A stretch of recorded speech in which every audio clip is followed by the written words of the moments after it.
तो हेलो दोस्तों, good morning, Ram Ram, नमस्कार। तो आप सभी का स्वागत है आपका अपना चैनल जीके भुवनेश्वर। दोस्तों, हम आज हिस्ट्री पढ़ेंगे, क्योंकि हिस्ट्री का महत्व बहुत सारे एग्जाम में होते हैं, जो कि अब देखते हैं। तो चलिए शुरू करते हैं। जनरल नॉलेज पर आज हम लोग भारतीय इतिहास के बारे में कुछ प्रमुख बातें को सीखेंगे, जैसे कि हमारा इतिहास क्या है, क्या रहा है, और भारत देश का इतिहास कैसे बना है, क्या हुआ है, इसके बारे में हम अपने इतिहास से सीखेंगे। तो सबसे पहले हम ये जानेंगे कि जो भारतीय इतिहास है, इनकी जानकारी कहाँ से मिलती है। जो कैसे तो बहुत सारी किताबों में ये जानकारियाँ दी गई होती हैं, लेकिन हम उन महत्वपूर्ण पहलुओं पर ज़्यादा ध्यान केंद्रित करेंगे जहाँ से प्रमुख तौर पर एग्जाम में क्वेश्चन पूछे जाते हैं। ठीक है, तो चलिए शुरू करते हैं। सबसे पहले है कि प्राचीन भारतीय इतिहास का स्रोत क्या है। तो चूँकि हम लोग जानते हैं कि हमारे जो भारतीय इतिहास है, उसके मुख्य तरह से दो स्रोत हैं।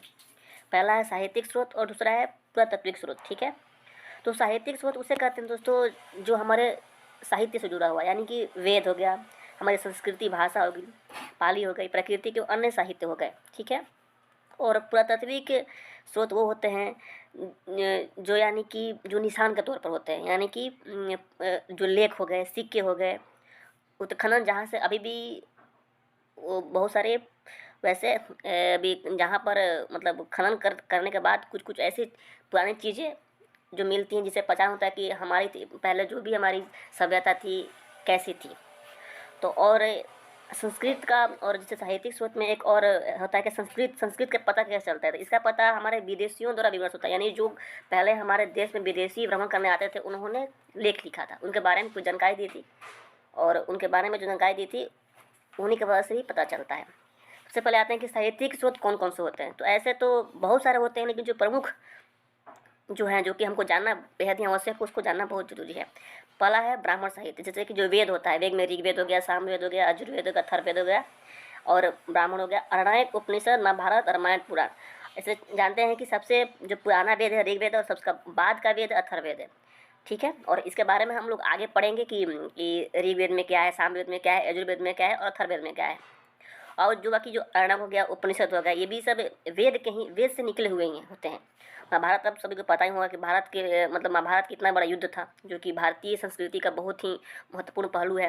रामायण आप लोग को पता है, पुराण हो गया, से पुराण हो गया, जो बहुत ही फेमस है। और आगे चलते हैं। बहुत साहित्य में देखिए कि विनय पिटक, शोध पिटक, अभिधम पिटक, महावंश, दीपवंश, ललित विस्तार, और महाविभास और जातक, जो कि बहुत ही प्रमुख ग्रंथ है बौद्ध धर्म का।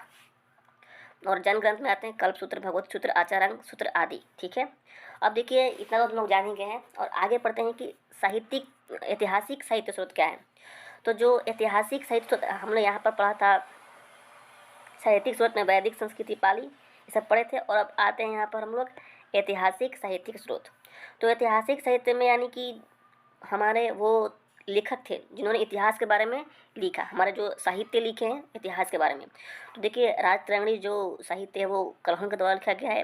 पृथ्वीराज रासो, चंद्र भद्रदाई, हर्षचरित्र वाणभट्ट, और मुद्रा राक्षस विशाखदत्त। और अर्थशास्त्र हमारे बहुत ही जाने माने और विद्वान उनको बोल सकते हैं, कौटिल्य जी के द्वारा लिखा हुआ है। और विज्ञान शकुंतलम कालिदास, जो कि बहुत ही मतलब भारतीय संस्कृति के बहुत ही प्रमुख कवि और प्रसिद्ध कवि रहे हैं। और स्वप्नावास तथा भास द्वारा लिखा गया, जो ये सब बहुत ही प्रमुख चीज़ होती हैं। ठीक है, ये सब जानना बहुत ही आवश्यक है, क्योंकि इन सभी से क्वेश्चन पूछ सकते हैं। और आगे चलते हैं, राजाओं द्वारा रचित साहित्य। ये देखिए इनमें उतना तो नहीं पूछ सकते, लेकिन कुछ कुछ जो प्रमुख है, जैसे कि मत विलास, ये पूछ सकता है, महेंद्र वर्मन द्वारा लिखा गया, जो पल्लव वंश के राजा थे। और प्रियदर्शिका, रत्नावली, हर्षवर्धन, और बाकी उतना कुछ जरूरी नहीं है। आगे आते हैं साहित्यिक स्रोत का ग्रंथ। देखिए कलहन जी की जो राजतरंगिणी थी वो संस्कृत भाषा में, ठीक है, और जो इसकी झलक है इसी ग्रंथ से मिलती है। और ललित विस्तार जो है आपको पता है बौद्ध ग्रंथ की रचना नेपाल में हुई थी। और पाणिनि ने, जो बहुत ही विख्यात कवि हैं, नेपाल संस्कृत व्याकरण अष्टाध्यायी की रचना की थी। इसमें मौर्य काल के सामाजिक जीवन का विवरण मिलता है। जो अष्टाध्यायी है इसमें मौर्य काल के सामाजिक, राजनीतिक, मतलब जो भी उस टाइम के लोगों की जो आर्थिक समस्या थी, सामाजिक माहौल था, उन सब के बारे में अष्टाध्यायी में लिखा हुआ मिलता है मौर्यकाल का। जी, और पतंजलि कौन नहीं जानता है, ये बहुत ही महान व्यक्ति थे। इन्होंने महाभारत की रचना की है, जो कि पाणिनि के अष्टाध्यायी पर ही आधारित है। ऐतिहासिक महत्व के प्रथम ग्रंथ की रचना हर्ष के दरबारी कवि बाणभट्ट ने हर्षचरित के रूप में की है।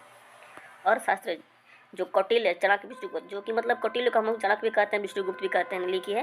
ये भी मौर्य काल के राज्य व्यवस्था के बारे में बताया गया है इस जो मतलब अर्थशास्त्र में।